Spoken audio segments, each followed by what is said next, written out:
my darlings. This is Ms. Welch from Chester-Andover Elementary School Library, and I have a fall book for you. It's called Pumpkin Town, and it's written by McKy and illustrated by Pablo Berlusconi. Sometimes it's hard to read with those shiny covers on them. Pumpkin Town, or nothing is better or worse than a pumpkin.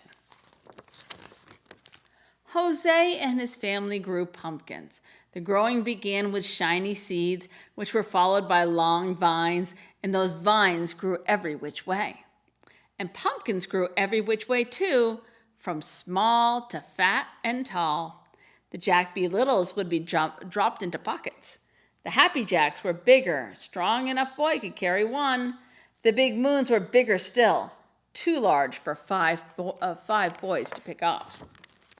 Come fall, Jose and his family would gather the pumpkins and collect the vines.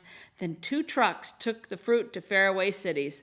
Some were hollowed out and carved, and some were saved for pie. But before the trucks took the pumpkins, Jose and his family saved a few. They needed the seeds. When it came to saving pumpkins, Jose's father always said, "Save only the best and sell the rest." So Jose and his brothers hollowed out the best pumpkins, and saved only the biggest, brightest seeds. They took the duller, smaller seeds to the edge of the field overlooking the town and tossed them. But one gusty, dusty October day, when Jose and his brothers took out the lesser seeds to the edge of the field and flung them, the wind caught those seeds and carried them and didn't let them loose until they fell like rain down on the distant town. The seeds slipped into straw roofs and settled into flower pots and sprinkled gardens. And that seemed to be the end of it. But the next spring, rain awoke those small seeds and plants began. More rain fell, and the vines grew every which way.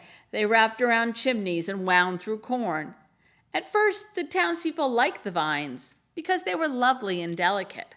But then the vines began to climb up and down and around, growing leafy and thick. They snaked green and silent through one window and out another.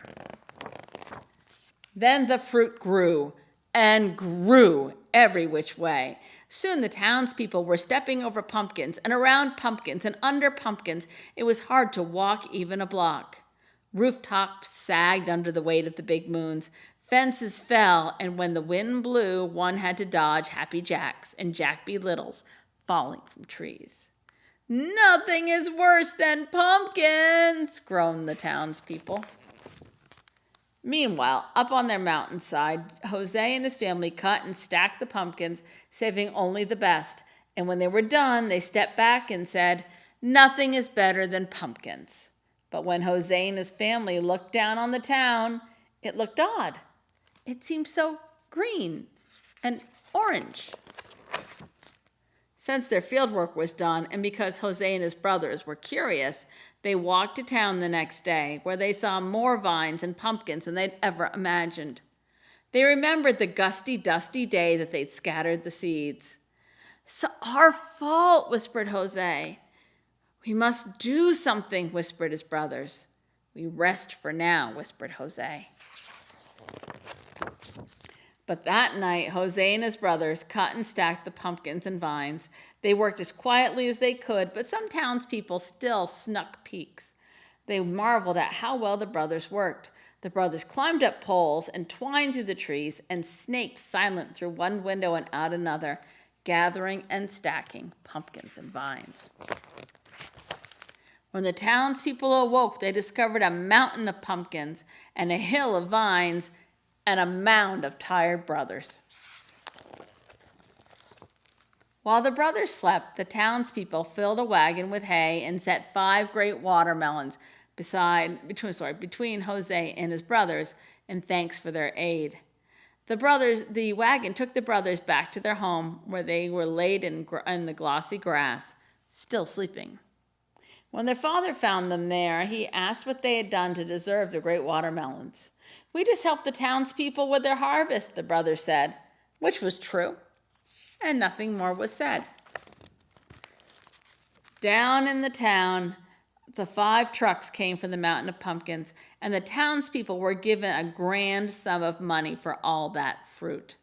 Nothing is better than pumpkins, they said. Much of the money went towards a feast held around the bonfire made of burning the hill of vines. It was decided then that the rest of the pumpkin money would be spent to carve a statue of the 5 mysterious brothers who made a mountain of pumpkins. It took all of the next week for the townspeople to repair their roofs and their fences, and it took all of that week for Jose and his brothers and his father to eat their great gifts. The melons were so sweet that Jose and his family said, "Nothing is better than watermelons." "Be careful with the seeds," Jose's father said. "Our field grows pumpkins, not watermelons." So Jose's family filled a great bowl with seeds, and those seeds were forgotten until a day later when the wind roused Jose's father at night. He feared that some of the watermelon seeds might be blown into their far field. By moonlight, he carried the bowl to the edge of his field and he tossed the seeds. The wind caught those seeds and carried them down and didn't let them loose until they fell like rain on the town. The watermelon seeds slipped into straw roofs, settled into flower pots, and sprinkled gardens and slid into the soil around the statue of Jose and his brother. And that seemed to be the end of it. But we can see down here, maybe not the end at all.